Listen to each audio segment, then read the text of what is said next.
Hi guys, in this particular video you'll see how we were able to scale from $0 to $270,000 the Shopify store with TikTok ad strategy. That video has been recorded on the Frankfurt conference, so already several people have watched it and implemented it on their side. So make the notes, there is step-by-step guidance how you can do that on your end and what kind of metrics you have to follow, what kind of KPIs you have to put for yourself on your own product.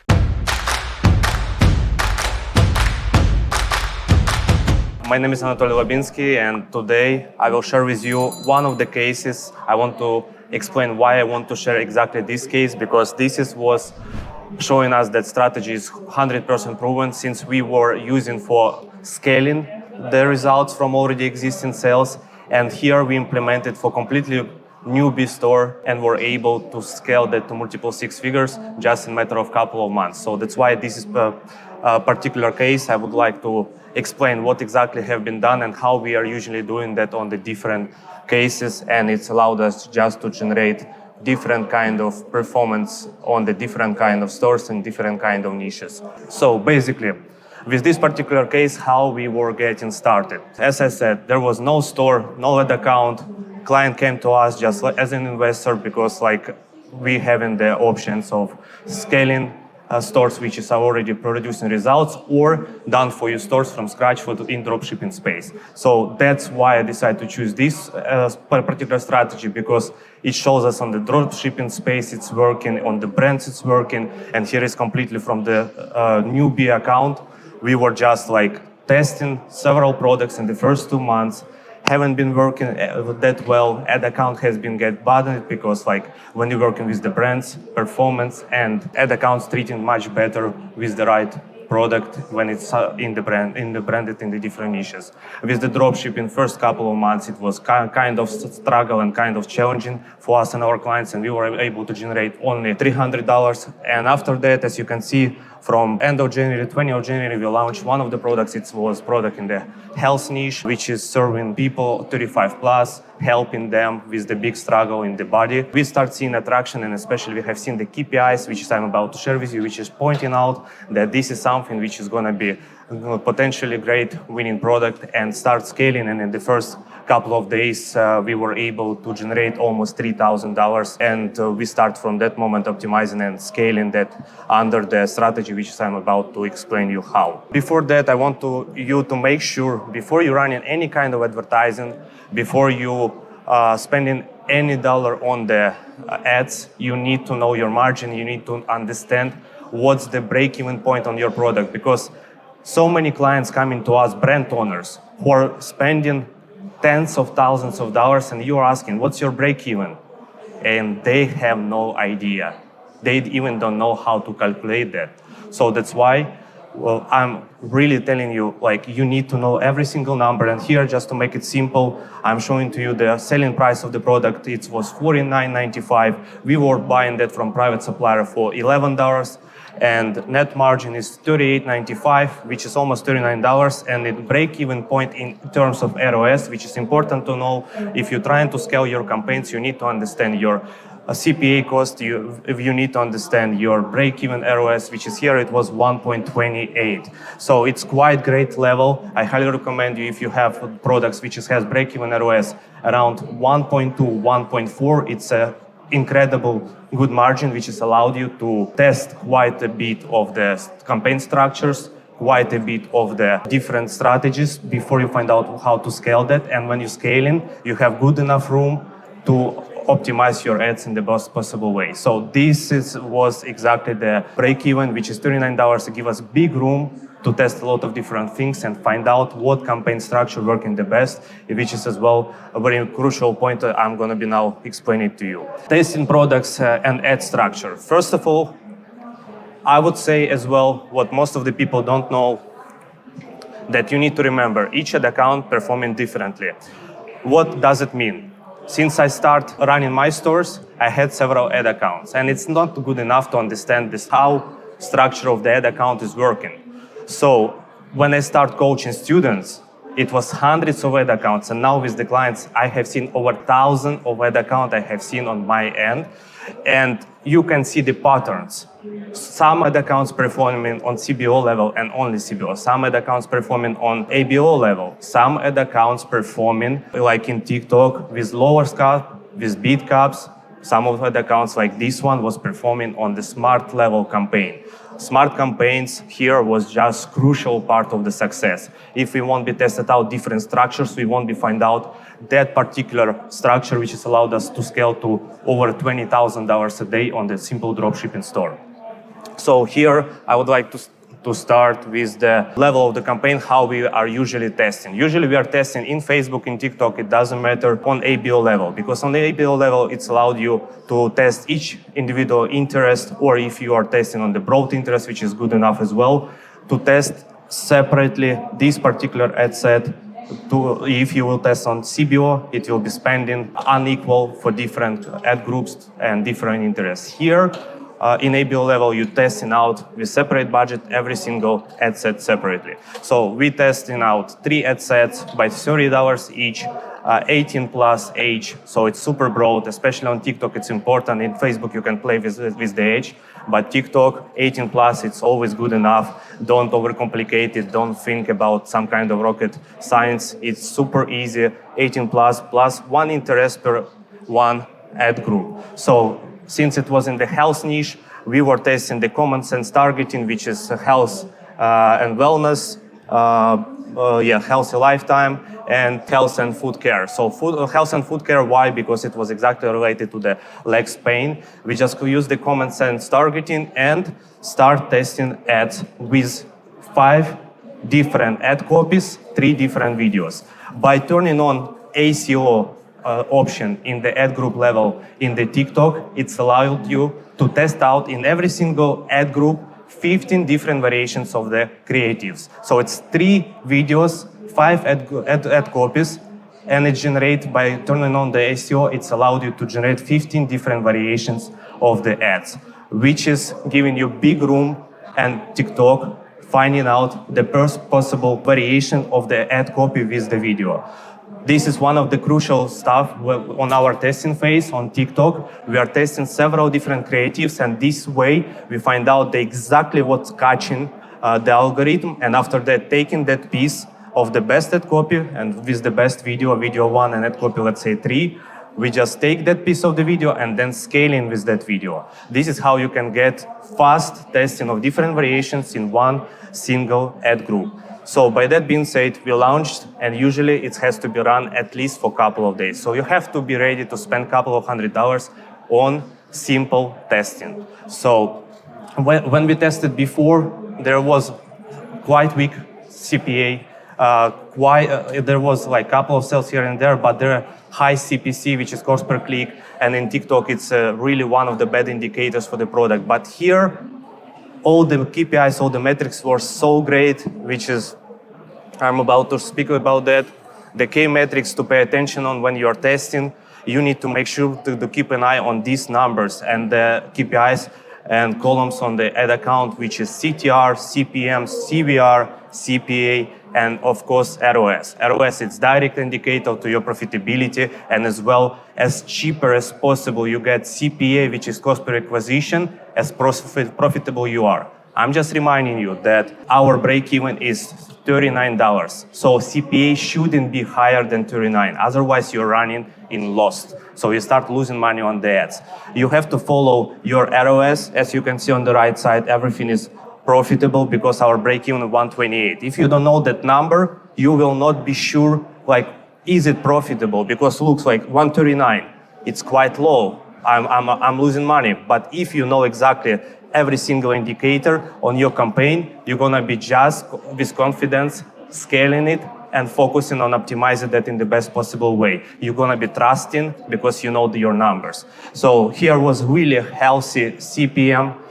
In TikTok, I would say the best CPM level, it's around $10. But since right now even more competition and the product which is on the health niche, it's giving CPM up to $15, $20. And if it's going profitable, it's a good indicator. If it's unprofitable, you have to think about a different creative structure, test it out a bit different angles and see if CPM will be improved. But it was highly profitable according to CPA. Our break-even is actually 39, so you can see $29, $33, $25, $25. And when we start scaling with the smart campaigns, it started giving us $14 cost per acquisition of the every single sale, which is 2 times lower from the break-even. 2 times lower. It's 50% lower than each our break-even, which is giving us at the first stages of scaling 40% net margin for that product. But in this case, I want to say one thing about the different structures of ad account, which I was mentioning before. When we launch an ABO, when we see that something is working, after a couple of days, you need to understand, okay, on this particular ad group, KPIs are really quite healthy. What I'm going to be doing here. So if you have at least 3 sales with the good CPA on the ad account, ad group level, you're going to be duplicating that to the separate CBO campaign, and that ad group will be duplicated 4 times to make it 5 different the same ad groups in the separate CBO campaign with $100 budget. When you launch that for the next day and see that it's actually profitable without even touching, this is an indicator when you can start scaling. When you want to go to scale, in 3-5 days of consistent profitable sales, there's gonna be 3 variations of scaling. One, it's horizontal, which was the step number 1, which I explained to you. It's duplication of the winning ad group. Second one, it's vertical, which is on the heavy lifting scale. It's a surfing method when you're gonna be playing with your budget from the initial budget, let's say $100 CBO, to $10,000 during the day. And I will explain to you exactly what you have to follow, what kind of metrics you have to go through. And the third one is combination between vertical and horizontal, because that is something which is give you more consistent performance. It's a bid strategy. So bid costs on the TikTok are really crushing it. And how you have to optimize the bid cost when you have already proven campaigns which is working, check on the last couple of days the average CPA. So for example, your winning CPA around $25. So in this case, you need to launch the bid cap campaign separately in ABO level or in CBO. It depends how your ad account is performing better. You're gonna be just launching campaign with the ad groups. Each ad group will be having different cost bid caps. So here is gonna be, if it's 25, your average cost per purchase, like it was on our end, it is 20, 21, 22, 23, 24, 25, 26, 27, 28, 29, 30 different bids, $1 increments in each ad group. That's allowed you the best test it out on ABO. If ABO level is working well on your ad account, it's allowed you to find out the exact bid which is going to be scalable and more consistent than any other lower cost campaigns. Highly recommend you, when you already see your numbers and you know your average cost per acquisition, test it out $5 down and $5 up of your average cost per acquisition, because you'll find out exactly, like usually it's giving you 20, if in this case 20 to 30 years, it can give you 29, 28 as a best cost cap. But you need to check on your end what's going to be performing the best. And then again, you're testing out on the separate CBO campaign that particular bid, $100, and see if that will be consistent as well. But here is one thing about the TikTok. When you want to scale hard, your creatives will be dying as never before. Like if you are a Facebook person like me and coming with the same mentality, Facebook mentality to TikTok, you won't able to survive, because there is completely no logic, no rules on the Facebook. You don't need to look on the last 7 days. You don't need to look on the last 3 days, almost never. You need to look what's working today. Because on TikTok mentality, if you follow only on daily basis performance, you will scale and you're gonna be highly profitable. But if you're gonna be following the day before yesterday, last 7 days performance, you're gonna be start losing profitability and most probably lose money. Why I'm saying that? Because TikTok mentality, there is 2 crucial things. First of all, find out which campaign, ad structure campaign is working, which is here was smart campaigns, and following the KPIs on daily basis, how they started for particular campaign. This is how you're gonna be treat the scaling, which I will be about to show you.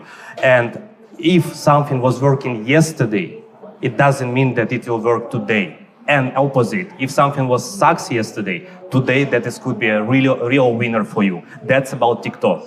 That's about how TikTok is working, and you need being really strong on media buying. If you have media buying team, you have to explain them that when you start scaling on TikTok, they have to keep an eye. There are automated rules, obviously, but if you don't have any softwares like, for example, Ecom Scout or any similar softwares to track the proper data of your ad account, you could done the wrong decisions and gonna be scaling wrong campaigns. So that's why you need to connect any kind of data-driven platform which is gonna be giving you correct data and scale the correct ad groups and correct campaigns. In this case, smart campaigns were working well. So when you find out that something is start working, like you proven that smart campaign, for example, structure is working, you start duplicating 3 to 5 times. First time 3 times duplicating, and you can find out at least one winner. It won't be 3 winners. It's almost never happening. Don't expect that you duplicate 3 times and it will give you three winning campaigns with the super high performance. That's the point. People are making mistakes, they duplicating, and after that just like, oh, it doesn't work for me. It's only one campaign worked and I'll lose money. No, you have to follow the KPIs, and when you see that campaign which is sucks, reaching break-even point, just kill it. No worries, like you don't need to give it a lot of time. In first 24 hours, just kill it. But one of them, if it's really going everything well, one of them will give you insane results. And now you had before 1 winning campaign, now you have 2 winning campaigns. And then you duplicate in another day 5 times, because it's already proven 3 times worked. 5 times you'll get 1 to 2 winning campaigns. Now you have already from $100 spent on one scaling campaign to $400 spent in one ad account on the scaling phase. But when you start scaling, especially like in this particular case, we were spending around $10,000 to $13,000 a day in matter of 1 month. The thing is that creatives are start dying off fast. That's why you have original campaign, which is interest testing. When you find out interest which working for you, you just duplicate them, as I was saying, to the separate campaign, but you continue duplicating inside testing interest ad groups. When you have bunch of interests, you just combine them all together and running and launching them in the separate campaign, which is called creative testing campaign. You must test creatives only with the proven interest, not randomly like, hey, let's try maybe this time we'll be working like some kind of random interest. No, proven interest, which has been on the testing phase. You take all together them in one ad group and launching new creatives. New creatives, it could be even your original winning creative, but you just changing first 3 seconds, changing to the end and to the front, and see what kind of variations of the same creative could work out for you. Plus, if you are a brand, you most probably already have a lot of creatives on your end. Just ask your video editor to combine them in the way with the hooks, which are actually on your winning creatives. That's the crucial point. When something is working for you, analyze that ad and just duplicate it in the way, like exactly the same hooks, exactly the same way, just different creators, different UGC creators, take different videos, combine them together, and you'll have unlimited creatives for your brand. Because people are always talking, how I will record thousands of creatives? Like, you don't need it. Just record like 30 of them and you have already over 700 variations of the creatives. If your video editor is good enough, he will be just playing with them and switching them left and right, making voiceover, make it different layout, make it text white, black, pink, doesn't matter. Like, just you testing out different layouts, it's already given for TikTok understanding that it's actually unique creative. This is one important thing. When you're scaling, you always have a campaign which is active and spending 10 to 20 budget on daily basis on the testing phase of the creatives. If you won't have that kind of campaign and testing at least 20 creatives a week, you will have fluctuations. It's gonna be always spikes up and down, and what is equal? It's equal unprofitable results. But when you have consistency because of the creatives which you just created in the separate campaign, when something starts dying off on the big budgets, you instantly switch into the new creatives by duplicating that campaign and changing the creatives in that particular campaign. And that's allowed you to be on the consistent way with the TikTok advertising. Since we start implementing that, it's allowed us really being on the consistent base. So every week we're launching 5 to 7 not ad campaigns, ad groups. And in 5-7 ad groups, it's more than 20 variations of creatives with different ad copies, which is I was explaining to you at the beginning of the testing phase. And when we launch them, we let it run and see which of them will give in 3+ sales with super high ROS, and then we just taking them off and just duplicating to the smart campaign level, since smart campaigns were performing the best here. And every day we monitoring actively our ad groups, ad account, and when you see like on our end, $39, it's a break-even point. When you're scaling hard, you have always to leave the room in the cost per acquisition to keep things profitable. So you're spending $5,000 a day, and if you're following some campaigns, oh, this is break-even, I already spent an extra few dollars, maybe it will give me another sales. No, you're on scaling phase. You should not allow it happen, because you'll start losing money. On the scaling phase, if something working, you just understanding your average, in our end, average was $25 CPA. You need to be at least leaving 20% of the room for the margin. So if it's $39, we won't allow to spend more than $33 for a particular day. In this particular day, we're gonna be just running the ads, and whatever is higher than our goal CPA, we're gonna be kill it for today, and tomorrow we'll turn it on again, and for few hours of the day we'll understand if it will be winner for today, or we have to kill that as well according to the rules of break-even point. Do not spend more than break-even point of the product. So in this case, CPA was $14.48. It was super high scaling, where we start increasing the budget and the surfing method vertically. I will explain now. But this $32, it's already reached our threshold, and we want to make sure that every single campaign, even if it's a loser campaign, it's gonna be giving us at least 20% margin at the end of the day. So when it reached $32, we just killed it. So now we know even sucks campaign for today generated us 20% profitability for today. So that's why that is killed, and now we're focusing on something what is incredible. And when it's incredible, you start surfing method. You don't duplicate it during the day, you just start increasing the budget.